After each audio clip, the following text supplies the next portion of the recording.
Erken Ortaçağ Avrupa'sında değirmenci Bruno'nun bir günü. Sabah sisi henüz nehrin yüzeyinden kalkmamışken Bruno kapısını açtı. Şalman'ın kanunnamelerinden biri olan Capitulare de Villis'in emrettiği üzere önce su kanalını kontrol etti. Metindeki Aquaductus bene teneantur hükmü aklındaydı. Kanallar temiz, akış düzenli olmalıdır. Gece boyunca biriken yapraklar ve birkaç dal çarkın önündeki ızgaraya takılmıştı. Sabah rutini gereği bunları temizledi. Çünkü tıkanıklık olursa hem köylünün tahılı öğütülemez hem de lordun değirmen geliri metinde geçtiği şekliyle tüm gelirler bize ulaşmalıdır ilkesine aykırı biçimde eksilirdi. Ardından değirmene girdi. İçeride iki büyük taş vardı. Alttaki sabit, üstteki döner bir taştı. Çarkı çevirmeden önce taşın yüzeyini gözden geçirdi. Taşın dişleri aşınmışsa gün içinde onları keskileyip yenilemek zorundaydı. Su çok gelirse taş aşırı ısınır ve un yanık kokardı.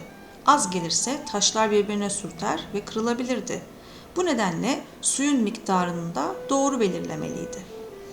Su değirmeni köyün biraz dışında sedir ve meşeden yapılmış, basit ama sağlam bir yapıydı. Değirmen gece boyunca çalışmazdı. Bazen suyun akışına bağlı olarak yavaşça dönebilirdi. Ama sabaha karşı taşı döndürmek için nehrin akışı yeterince güçlü olurdu. Bruno'nun işi köydeki çoğu kişiden daha erken başlardı. Çünkü su durmazsa değirmen de durmazdı. Bruno kapıdan çıkar çıkmaz önce çarkın sesini dinledi. Gıcırtı yoktu. Bu iyi işaretti. Ama taşın döndüğü ritimde hafif bir dengesizlik sezdi. Taşa dün gece çok yüklenmişiz diye mırıldandı. Değirmen taşının aşınması bir değirmenci için en pahalı ve en tehlikeli sorunlardan biriydi. İçinde bir gurur da vardı. Çünkü bu değirmen sadece köylüler için değil, manastır için de öğütme yapıyordu. Güneş yükselirken köylüler sırayla gelmeye başladılar. Her biri arpasını, buğdayını ya da çavdarını kaba keten torbalarda ya da çuvallarda getirirdi. Değirmencinin hizmetinin bedeli hemen hemen her yerde aynıydı. Öğütülen tahılın yaklaşık 16'da biri değirmencinin hakkıydı. Köylülerin çoğu ona güvenirdi. Ama tabii hepsi değil. Çünkü değirmenciler Avrupa'nın her köyünde hile yapıyor şüphesiyle anılırdı. Taşı biraz fazla kaldırsa un daha az çıkardı. Ağırlık taşını hafifçe değiştirirse payı gizlice artabilirdi. Bu yüzden köylü kadınlardan biri Hilda her zaman öğütme sırasında başında durur, taşın dönüşünü dikkatle izlerdi. Bruno buna alışıktı. Gülümseyerek "Bugün de beni böyle mi gözetleyeceksin?" dedi. Hilda ona baktı ve o da hafifçe gülümsedi. Taşlar dönmeye başlayınca değirmenin içi un tozuyla doldu. Taşın üstünden akan tahıl oluklardan aşağı dökülüyor, un alt hazneye savruluyordu. Her yer un tozu olmuştu. Değirmencinin sakalı bile bembeyaz görünüyordu. Bruno mekanik sesleri bir çalgıcı gibi dinlerdi. Eğer çark tiz bir ses çıkarıyorsa çark milinin yağı bitmiş demekti. Eğer taş vuruntulu dönüyorsa taşın yüzeyi bozulmuştu. Bu bilgiyi ustasından miras almıştı. Yazılı bir teknik kitap yoktu. Her konuda kulağa ve göze güveniliyordu. Bruno köyde garip bir konumdaydı. Zanaatkardı ama köylü değildi.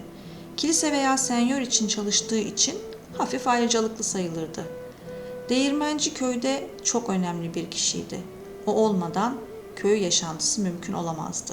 Ama onu en çok gören şey tahıl öğütmek değil, sabırsızlık ve kendisinden şüphe edilmesiydi. Öğleden sonra manastırdan bir keşiş geldi. Bu aralar büyük bir misafir beklediklerini söyledi. Bu yüzden iyi kalitede bir un isteniyordu.